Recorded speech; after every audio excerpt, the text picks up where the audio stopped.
Hey, Slater Crusaders, America is the greatest country in the world. The media is full of a bunch of liars, and it is important to call them out and tell the truth, even when the truth takes over a year to trickle out. Let's go back in time here. May 31st, 2020. Black Lives Matter protesters in Lafayette Park. If you've ever been to the White House, right? If you're looking at the White House, there's this park behind you, right? That park is Lafayette Park, and on the end of the park is St. John's Episcopal Church. It was built in 1815. It's this beautiful, old, wonderful church. And Black Lives Matter rioters, on May 31st of last year, Black Lives Matter rioters set it on fire. That is the nursery. They set the nursery on fire. The next day, there were more protests in that park.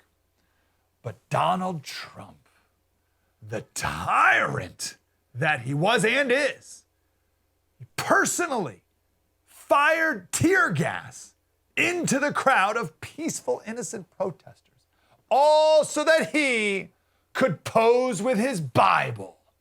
His Bible is a prop. Look at the way he's treating these peaceful, innocent people here. Can you believe this tyrant? Here's some headlines from the Time Vanity Fair. The White House tear-gassed protesters so that Trump could have a photo op.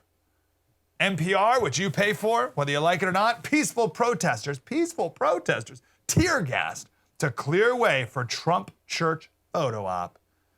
New York Times, protesters dispersed with tear gas so Trump could pose at church. Here's the New York Times. They talk, that New York Times article, they talk about the peaceful protesters, and they were just there marching with signs. They were waving signs, is all they were doing. And then they were hit with flashbang explosions and doused with tear gas, doused with it. And they say it was because the president, who spent part of his weekend in a secure bunker, wanted to have his picture taken holding a Bible at a battered church just beyond the gates. And of course, all the Democrats jumped on board. I repeat myself, the media, the Democrats are the same. They jumped on board. This is Joe Biden. He deployed the United States military, tear gassing peaceful protesters in pursuit of a photo opportunity in the service of his reelection, even holding the Bible upside down. The action that led to an apology from the chairman of the Joint Chiefs of Staff and an outspoken denunciation of the use of military for domestic political purposes from scores of former military leaders and secretaries of defense. Scores of them. Scores of military leaders. All right? This is my favorite headline of all of them. New York Times, how Trump's idea for a photo op led to havoc in a park.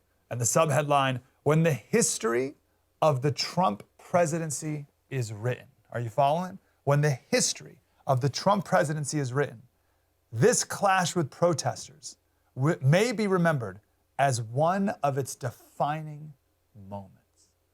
When history of the Trump presidency is written. When the history is written. Well, indeed, here we are, 1 year later. History being written. This is Meet the Press. Interior Department Inspector General says police cleared protesters from D.C.'s Lafayette Park over fencing, not for Trump photo op. Quote, a narrative we thought we knew is not the reality. Are you with me?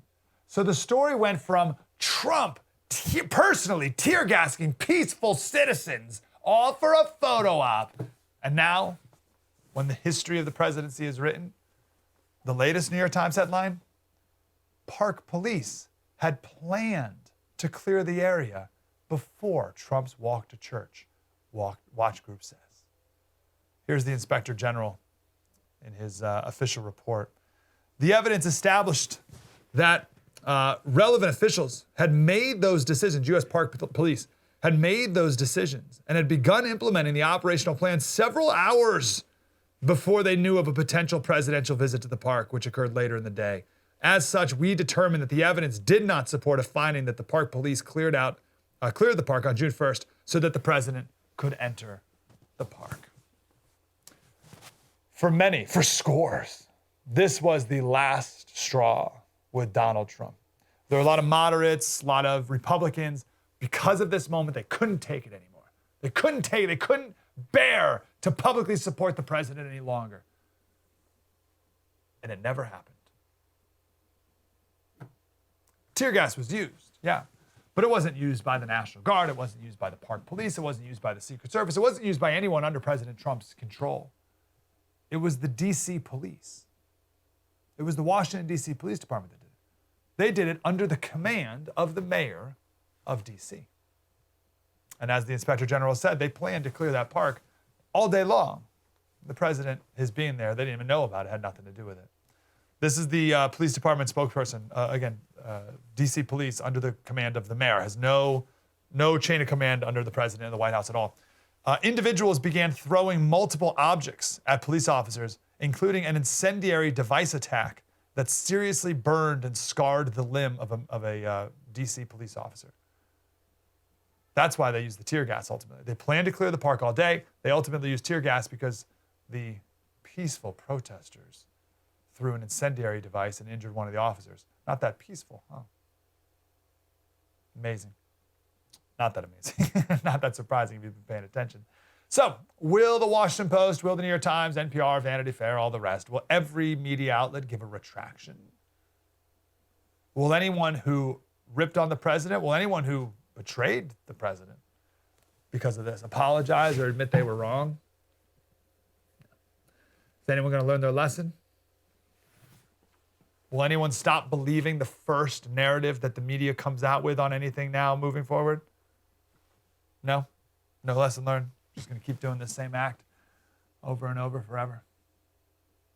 Do you remember when Trump lightly suggested that possibly COVID came from a lab in Wuhan?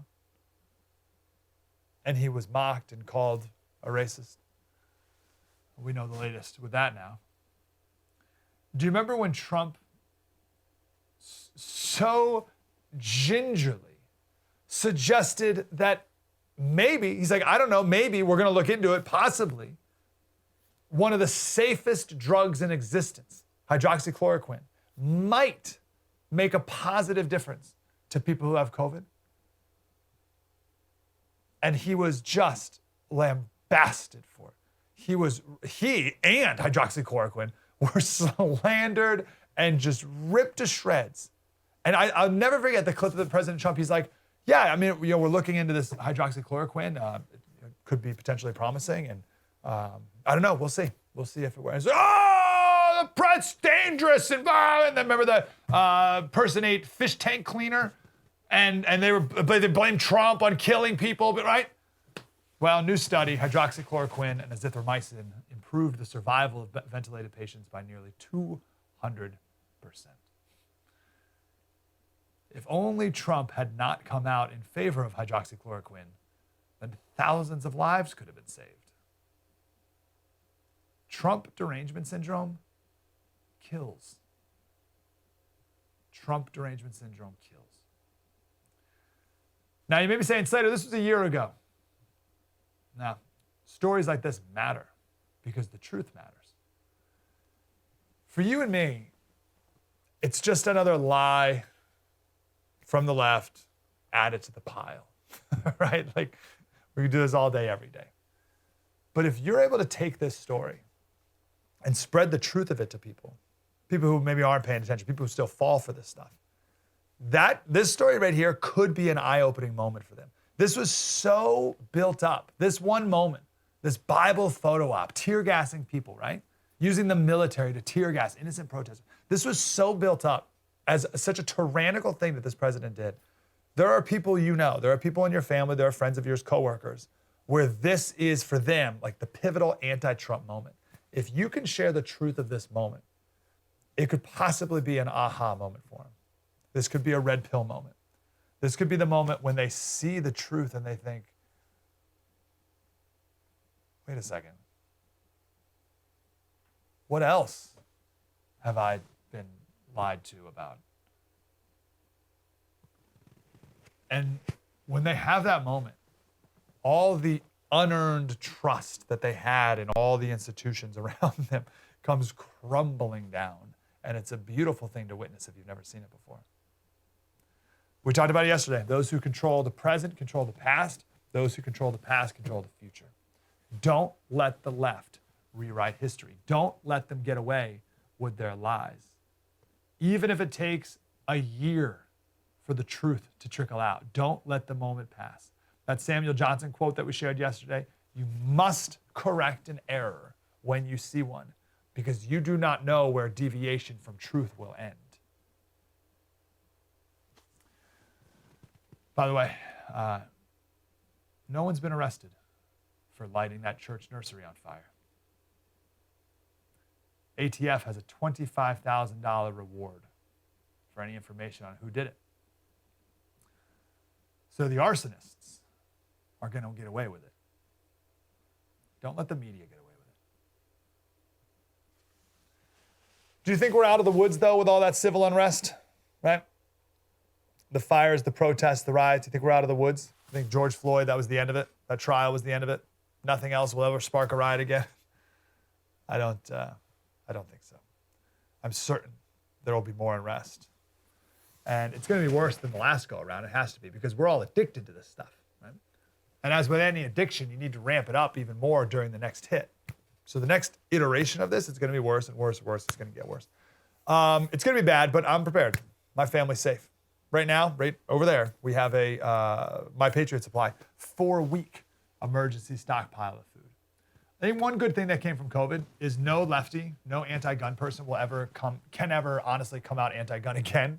I had friends who were vehemently anti-Second Amendment in the beginning of COVID, telling me they wished they own a gun.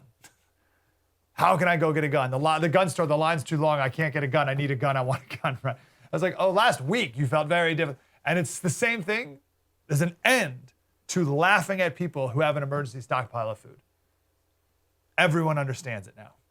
So get some. If you don't have it, you got to get it. If you have some, get a little more. My Patriot Supply, they're the best. Clearly, we have the same values, you and I and them. 25% off their 4-week emergency supply kit. They have everything else you need too. Emergency blankets, candles, flashlights, stoves, water filtration is huge. The next ransomware attack could be on our water supply. Who knows? Who thought it would be on an oil pipeline, right? Who thought it would be on our beef supply line? Could easily be on our water supply line. And what are you going to do? You'll be ready. Prepared with the first. Preparewiththefirst.com. Coming up next, I want to talk about how college is useless and you should seriously consider not sending your kids there. Do that next. True story, Mike Slater. Spread the word.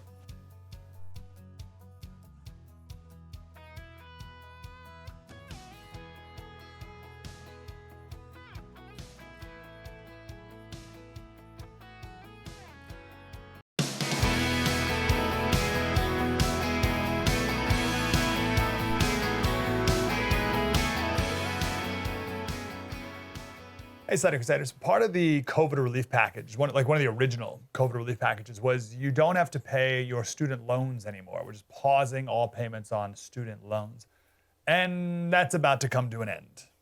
October 1st. So still got a little bit of time to not pay them. But if you have loans and haven't been paying them, start thinking about it again. $7 billion a month for student loans. $7 billion a month. Americans owe $1.7 trillion of student debt. Like that, you can't even that number doesn't even make any sense. And for what? And for what? A friend of mine was meeting with a high schooler who wanted some advice on college and career and just future stuff, right? So my friend sent a message to a bunch of us asking for what advice he should give this high school senior. And my advice on college was don't go. And I'll expand it here a little bit. I suggest to you very seriously, and of course this is depending on who your kids are and what they want to do in life and lots of different variables, but at the very least, do not push them to go to college as if that is the thing that will guarantee them a successful future. If they want to be a doctor, yes, right? The system as it's designed today, if you want to be a doctor, then you got to go to school and be a pre-med and major in biology or whatever, and then you go to med school and do that. Yes, okay, that's different. But if your kids don't know what they want to do or they don't care what they want to do not push them into debt, them or you, so that they can find themselves and get drunk every Thursday through Sunday and go to football games and frat parties and skip class. And even if they do go to class, it's underwater basket weaving. That's what happens at best at college. At worst, it's full out indoctrination. Right? So like, what are we doing? What is the majority of people at college? What are you doing? Why are you going? And why are you sending your kids there? Why are we pressuring kids to go? It doesn't make any sense. The Babylon Bee, it's like they're like the Onion. They're amazing. They had a headline: local Christian parents pay university $100,000 to totally destroy 18 years of their hard work. And you think, well, I'm sending my kids, or I want to send my kids, or my kid is at a Christian college. Please, like they're safe there. Someone on my locals page, MikeSlater.locals.com, my website, they said they toured a local here in San Diego, local Christian school, great Christian school, and they were bragging about how anti-racist and woke they are. So you're not safe at a Christian school. So the kid my buddy met with said he doesn't know what he wants to do. Look at that. What is that? That college? What is that palace of a... So my buddy met with his friend, and this kid said he doesn't know what he wants to do. He doesn't know what he wants to do. So he plans to major in business. Business? Are you kidding me? Just go do business. You want to know about business? Go do it. Do the business. Every nurse will tell you. You go to nursing school, you do all the tests, you graduate nursing school, and then you show up on your first day on the job and you throw away everything you ever learned and you start learning how it really works. You want to major in business? What do you think? Go in business. One of my favorite people, Mike Rowe. He's talking about this idea of free college, paying for people's college, forgiving loans, and all this nonsense. He says making taxpayers pay for that is profound unfairness. He said, I want people to radically rethink higher education. I've always maintained that making a 4-year degree less expensive is a great symptom, but a lousy goal. The better goal is to make a 4-year degree less necessary than it currently is. That's not an anti-education position. It's a cry for rationality, proportionality, common sense. The vast, overwhelming majority of jobs that require a diploma from a 4-year school should not. When it comes to learning, we can't keep presenting the most expensive path as the best path for most people. And we can't make college cheaper by asking everyone else to pay for it. That's part of what makes the whole proposition a racket. Bill Maher, just the other day, and this is an interesting union, Bill Maher and Mike Rowe. Bill Maher went on a 6-minute rant the other day against college. He was just a part of it. Especially since colleges have turned into giant luxury daycare centers with overpaid babysitters anxious to indulge every student whim. The University of Missouri has a river grotto inspired by the Playboy Mansion. Texas Tech has one of the largest water parks in the country that includes a 25-person hot tub, tanning deck, water slide, and a lazy river. A third of students now spend less than 5 hours a week studying, and when they do, it's for their onerous magnum cum bullshit course load of sports marketing, history through Twitter, advanced racist spotting, intro to microaggressions, and you owe me an apology 101. The answer is not to make it more free. The answer is to make it more unnecessary. It's a fundamental difference that the Biden administration, of course, is missing out on. There's a local plumbing company here in San Diego, and on my radio station, they have a new commercial, and they're desperate for plumbers. And they say you can make $100,000 a year. And I remember that we played this commercial on the radio, and I heard it, and I was like, what, $100,000? What? And I had all these plumbers call in and send me emails being like, oh yeah, I make more than $100,000 a year being a plumber. A friend of mine is an insurance adjuster. They're begging, they're desperate for people to become insurance adjusters. They have a $100,000 a year starting salary.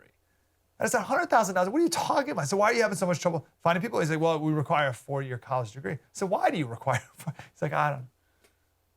It's just some like random sorting mechanism. And it's trash, and it needs to be done away with. There's 3 groups of people who are in college. There's 3 groups of people.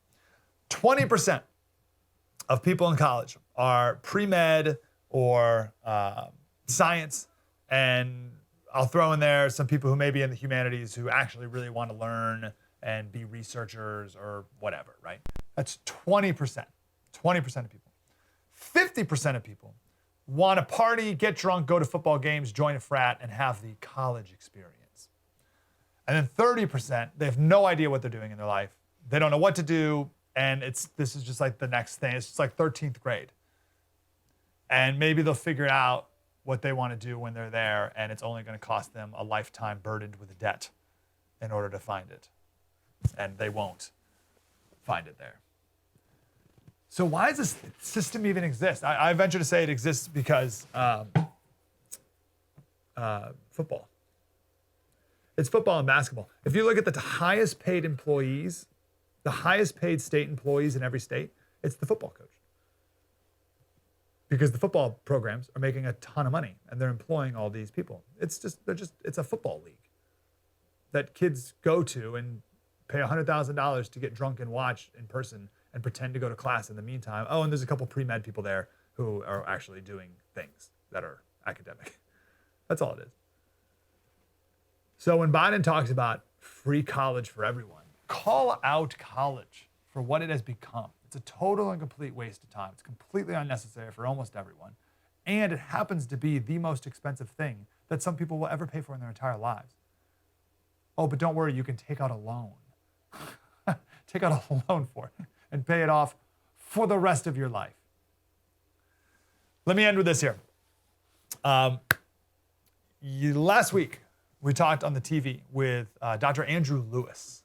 And we talked to him yesterday on the TV show. And he wrote this really wonderful, we talked to him yesterday on the radio show, And he wrote this wonderful book that I'm working my way through. It's called Living Spiritually in the Material World. And he took a really unique angle.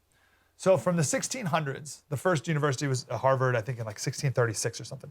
But 1600s all the way till World War I, nearly all the colleges in America were run by a religious denomination or connected to a religious denomination. And the presidents were all ministers. The presidents of these universities were ministers. So Dr. Lewis, he went back and he found all the speeches and books written by these college presidents, these ministers, and the advice, the religious and life advice that these ministers, these college presidents gave to their students. It's a wonderful read, and it's so obvious the whole time. He doesn't talk anything about today's college experience, but we know enough about it. It so clearly highlights the college experiences. They're different planets from what it is today, right? And we are doing our kids a disservice sending them to college today where they are indoctrinated and coddled and not given the full range of tools that are necessary to live a truly fulfilled life. I want to play this clip here. This is the great economist at Brown University, Glenn Loury. He's also very anti-critical race theory. Right? He's got a wonderful video podcast, and he's talking in this clip here about how there are limits to what central planners and governments and bureaucrats and economic incentives, there's a limit to what they can do to manipulate human behavior. There's something much deeper and fuller and more complete that we really need to be harnessing, but we're not anymore. Here's what he said. And what I was saying, okay, so you got a kid, there's the candy bar, he can steal it, he doesn't steal it. Now, why doesn't he steal it? Is it because he did a calculation and he said the cost of stealing it, I might get caught, then it'll be trouble? Or is it because he said to himself, I'm not a thief. I'm not a thief and I don't steal. I say you got parents and they got children to raise, and you can have a welfare bureaucrat trying to figure out the right incentives about what transfers to make and what not to encourage them to be good parents. But what could replace them saying with conviction to themselves that they are God's stewards in the lives of their children and they must care for them? Nothing can replace that. progressives today, and they're indoctrinated in school, of course, in our materialist world, that it's all about things, money, power, and that big government can fix everything, save you, it's your savior, all the rest. And back in the day, college used to be a totally different experience.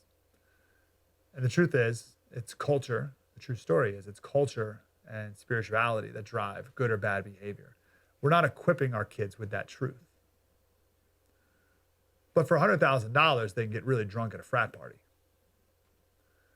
Instead of finding God, maybe at that frat party, they'll find themselves. Better raise taxes to make sure that that experience is free.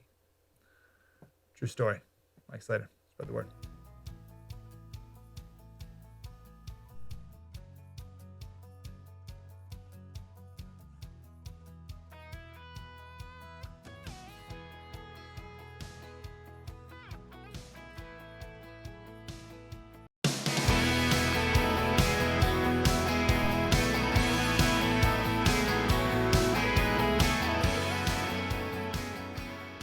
Hey, Slater Crusaders. So we've all read about and maybe even have felt the spike of crime, all crimes, all the way up to homicide in just the last year and few years, and ridiculous spikes in crime. New York City, 45% spike, 55% spike. These are homicides. 55% spike in Chicago, 40% in LA, 20% in DC, 40% in Philadelphia, 70% increase in homicides in Louisville, Kentucky.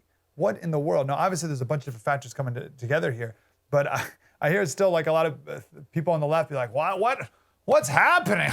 How? I have no idea. It's like, are you serious?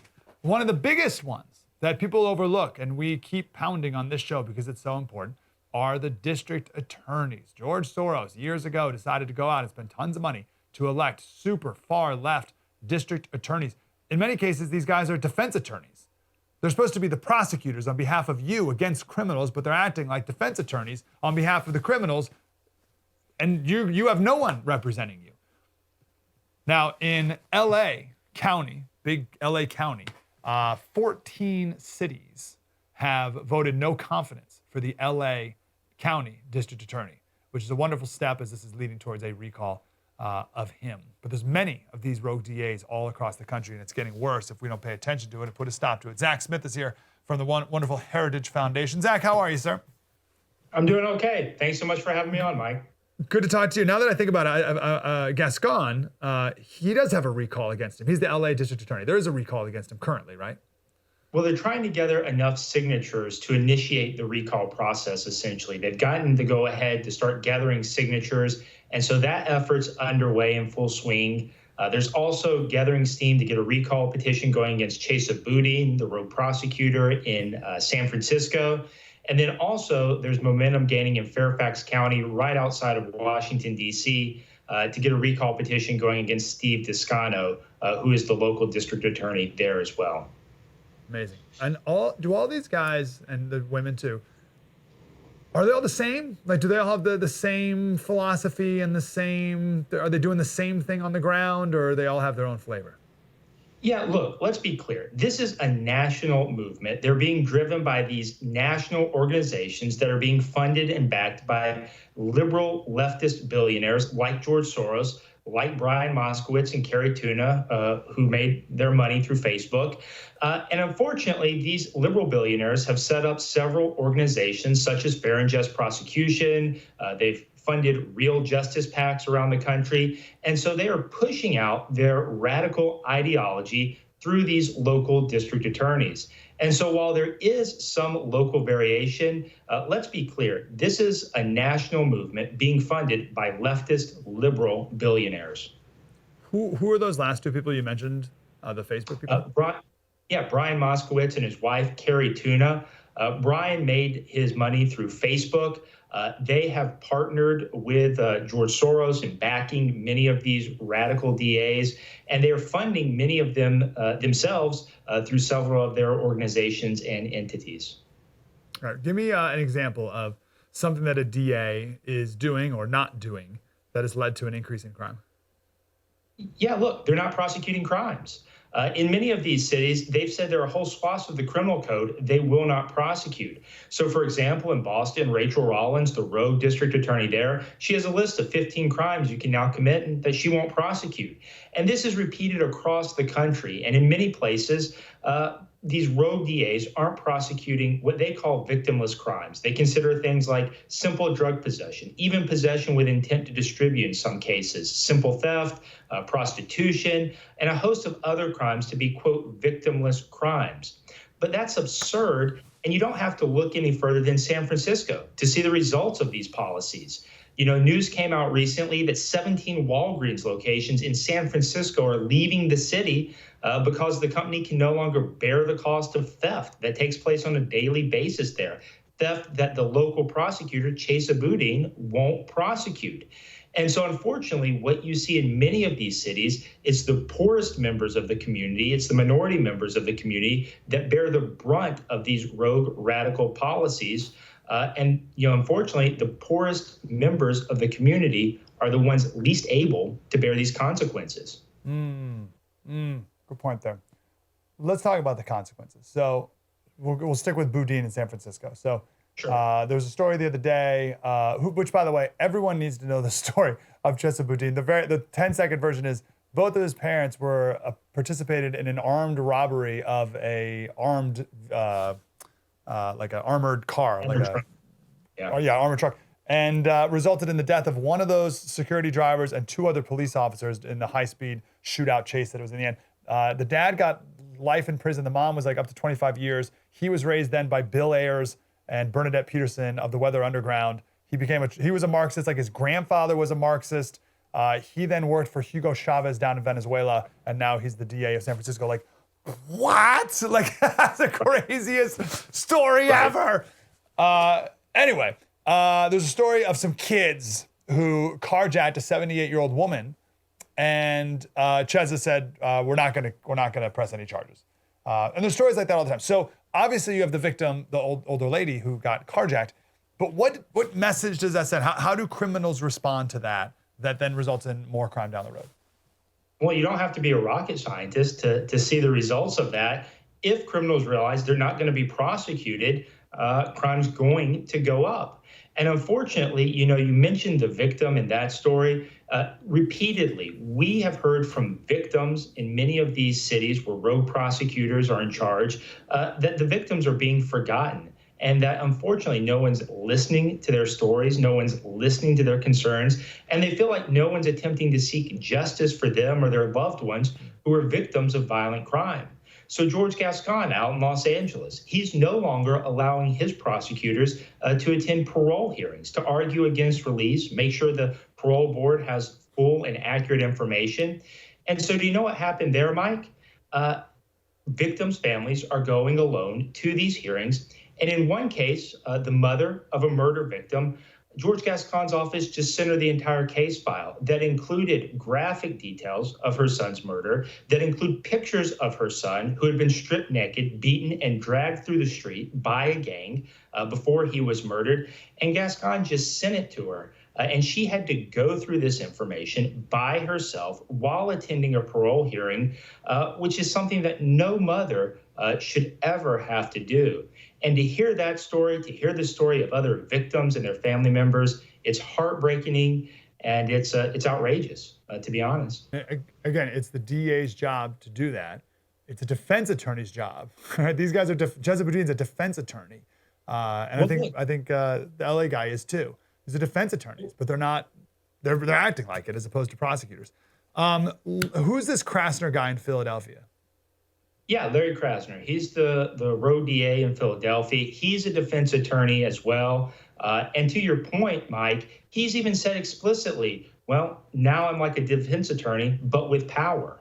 And unfortunately, you know, you mentioned the spike in homicides in Philadelphia. They've gone up over 40% since Krasner has taken office. And so, you know, his policies are so radical that I want to be clear, this is not a Republican versus Democrat issue. This is really a law and order issue versus those who seek to fundamentally undermine our criminal justice system. And so because of that, you saw many Democratic city council members refusing to endorse Krasner in his bid for re-election. You saw former Pennsylvania Governor Ed Rendell come out and back Krasner's opponent. But unfortunately, even despite this, Krasner went into this election with many advantages. He was well-funded. He outraised his opponent by nearly a 2-to-1 margin. And so he did win the Democratic primary. And, unfortunately, what that means for the citizens of Philadelphia is that crime is likely to get worse before it can have any chance of getting better. The good news is people are starting to wake up to it a little bit, I hope. Zack Smith, thanks for spreading the word on this.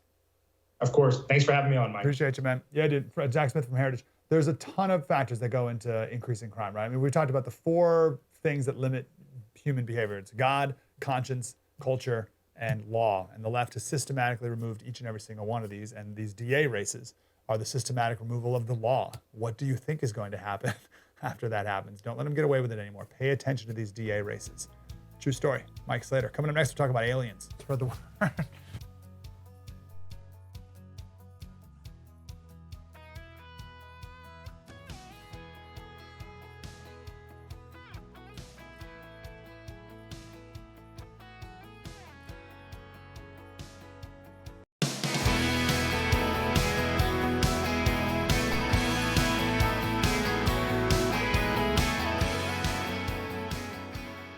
Hey, Slater Crusaders. Have you been hearing all this alien UFO talk lately? In a couple days, the Pentagon is going to release this big official report on UFOs.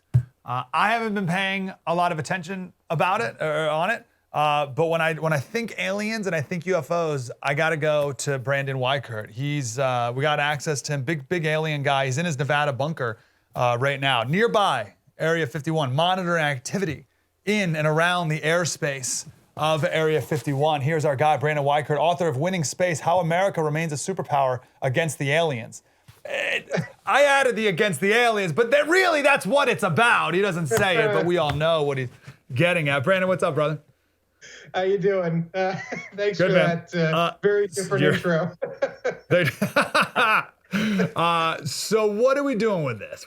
So I don't believe in aliens. I don't think there are aliens. How about that? I'm going to come in right now with, I guess, what a hot take is.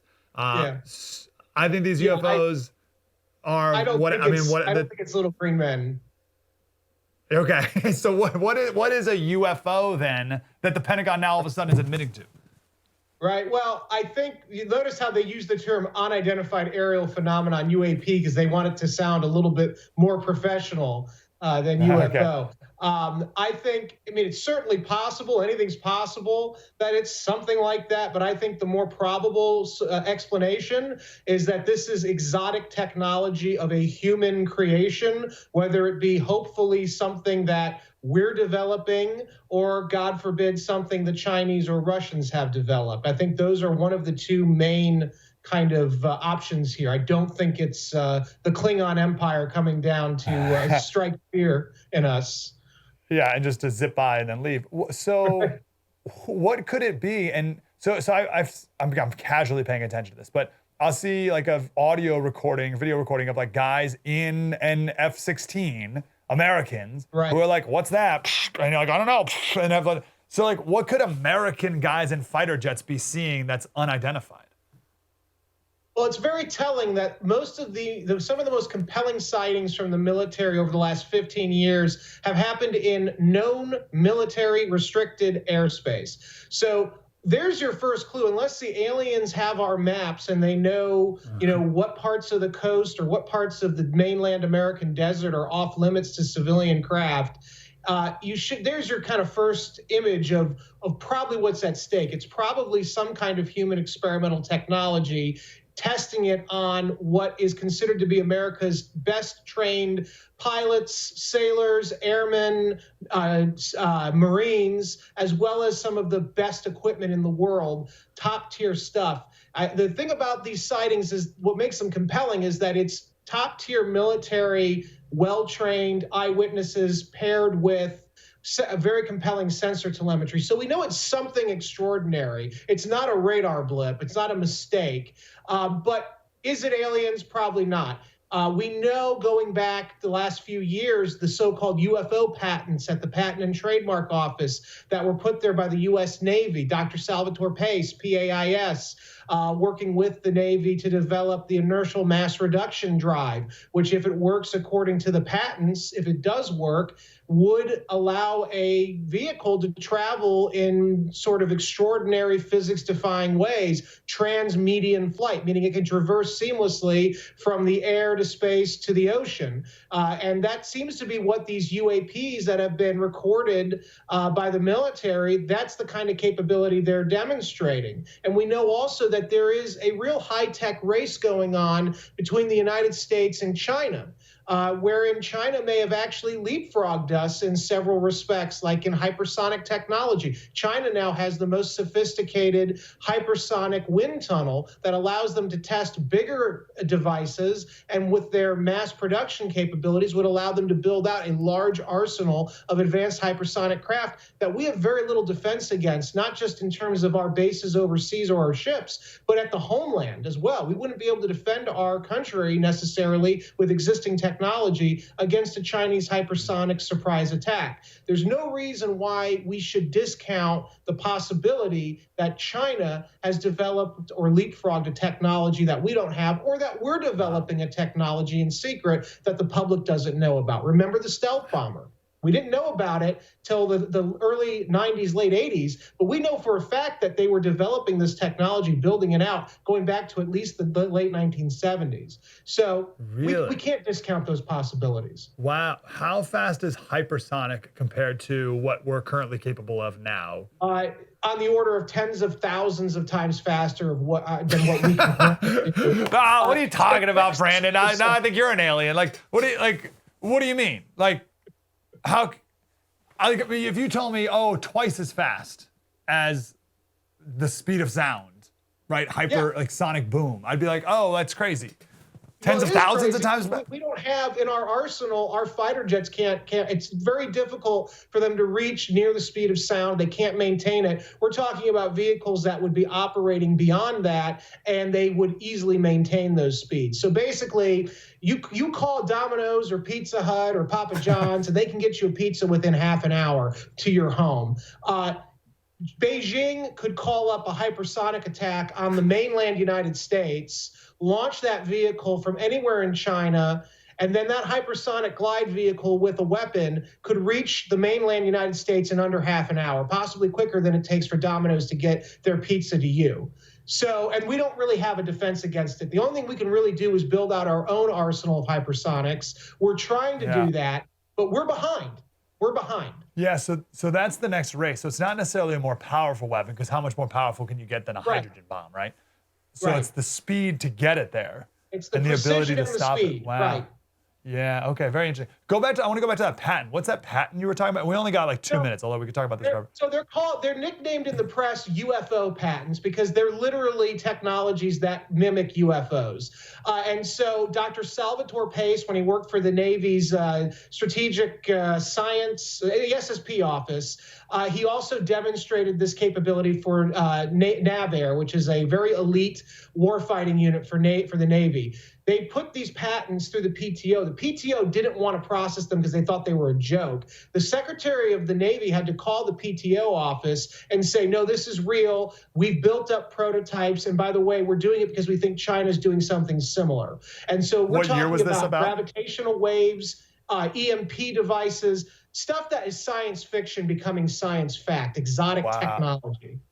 And what year or so were these patents started?